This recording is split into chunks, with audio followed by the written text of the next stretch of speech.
Kenya, and we start with matters education, where a retired teacher from Nakuru County, that is Sebastian Ngunyu, who has been in court over the custody of his son. Now, wants the matter revisited. Let's cross over to Pan-Africa Hotel, where Sebastian Ngunyu is issuing a press briefing. Kurudi tena kumpigia simu simpati. I don't know what happened. Nimekimbia mpaka Harare in Zimbabwe na nikapata human rights there. Wakaniambia nijaribu, wakanisaidia sana na bado nataka human rights wa Kenya sasa waingilie hiyo kesi. Tuwe pamoja na hao wajue ukweli wa mambo uko wapi. Kwa hivyo, out of my reading from the newspaper na mambo yale nimeona, ofisi ya DPP, I have a lot of trust with the officer who is there, DPP Nurut Haji. Niko na trust naye sasa kwa sababu ya hii kesi.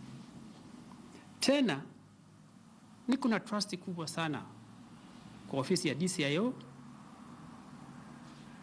kwa sababu nimeona ni mtu amepitia mambo makubwa ya marisasi na anajua uchungu wa shida ya mtu kama mimi.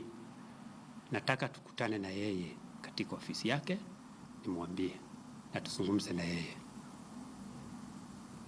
Nimemaliza.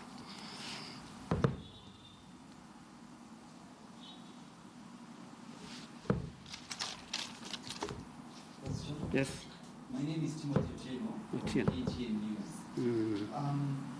When the Court of Appeal ruling was made, I believe last year, yes, my research serves me right, yes, they stopped further pursuing of this particular case, claiming that you and your wife had reached a settlement and an agreement with your lawyers, as well as the Saitoti family lawyers, not to pursue the case any further, lest the Saitoti family level criminal charges against you. The court said you had agreed and had signed a document with the Saitoti family not to pursue this case any further. Is this true, and if so, why then have you done fresh? No, we did not do that. Here is a consent order which was written in my absentia, and I found this copy from the media, nation media. This letter was written in my absence, and I wrote an affidavit of refusing this one, and I presented my affidavit to the court, and the court refused. This letter was not signed by me. My advocate had no order from myself. They went under somewhere, behind somewhere, and they did this work without my knowledge and presented it in the court. And the day this letter was being presented, my advocate told me that there is no proceeding that was going on. Therefore, when I followed from the nation media, they gave me this copy. And it was signed by the advocate Gatia and associates. By that time, my advocate was Haliga Kenya Company, and I accused the Haliga Kenya Company to the what do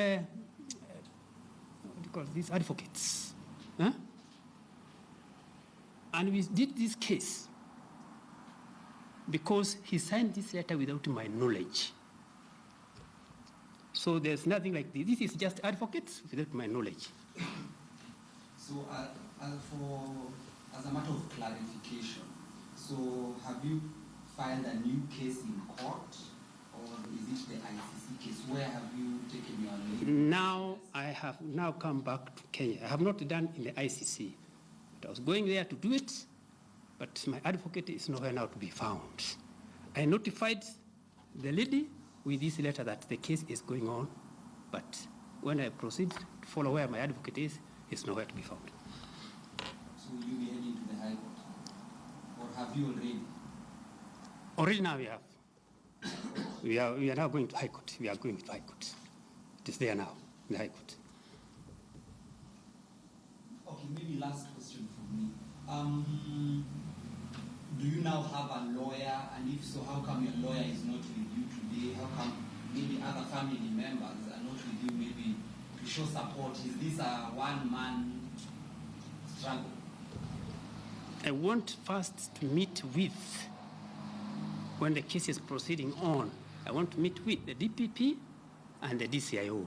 I have more to talk to them. Swali langu nitakuuliza kwa Kiswahili. Labda mbona imechukua muda mrefu kugundua kwamba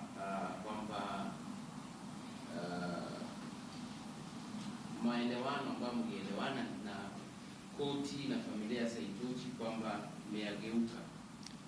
Hakuna maelewano tuliyoagana nao. Hakuna maelewano. Mbona imechukua muda mrefu kureact? Sababu ni muda mrefu tangu hiyo ripoti itoke kwamba mmeelewana. Hii wakati hii ilitoka, ruling ilifanywa. Na wakati ruling ilifanywa, I have got this. Right, we wait to see how things will play out at the end of the day. That is a parent claiming that Zachary Musenge, the son to the late security